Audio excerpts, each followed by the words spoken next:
আসসালামু আলাইকুম। তো দেখতে পাচ্ছেন আমরা চলে আসছি শ্যাম জাদুঘর। আমাদের পিছনে আছে শ্যাম জাদুঘর। তো প্রায় অনেকক্ষণ হাঁটার পরে আমরা এখন চলে আসছি শ্যাম জাদুঘর। আমাদের পিছনে দেখা যাচ্ছে শ্যাম জাদুঘর। তো দেখুন শ্যাম জাদুঘর এটা হচ্ছে।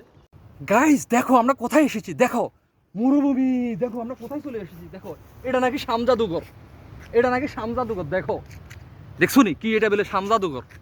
আমরা আইটি একটু কুদুতু নাইছি খালি আর দোস্ত বলে বিরিক ফিল আর দোস্ত কালিকে বিরিক ফিল দোস্তরে জিগে খাড়া। দোস্ত বলো এটা কি বিরিক ফিল নাকি? আমার দোস্ত এতক্ষণ পর্যন্ত বলতেছে এটা নাকি বিরিক ফিল। কয় দোস্ত কত নাইছি আড়াই জানিতে মনে হয় 2 কিলোমিটার তো চলেই আইছি, আরো মনে 1 কিলোমিটার আইছি। কই এত বড়টা বিরিক ফিল নাকি দেখো না বেলে? হ্যাঁ বাংলাদেশের ব্রিক ফিল্ম। ওই দেখছি নিকা বেলে বিরিক ফিল আর দোস্ত কেটে বেলে বিরিক ফিল বাংলাদেশের। আমরা মানে এটা শ্যাম জাদুঘর, তাদের আগে জমানাতে ঐতিহ্য এগুলো আছে, যদিও আমরা এখন পর্যন্ত পুরোপুরি জায়গা পর্যন্ত যাইতে পারি না। তো এখন যাইতেছি কত দূরে দামে কইতে পারেন না, এখনো আমরা টোকাই হইতেছি না কোথায় যে শ্যাম জাদুঘর, কোথায় যে জাদুঘর। কিন্তু ঢুকছি ঠিকই বরাবর, কিন্তু দেখতেছি কি এটা মরুভূমি।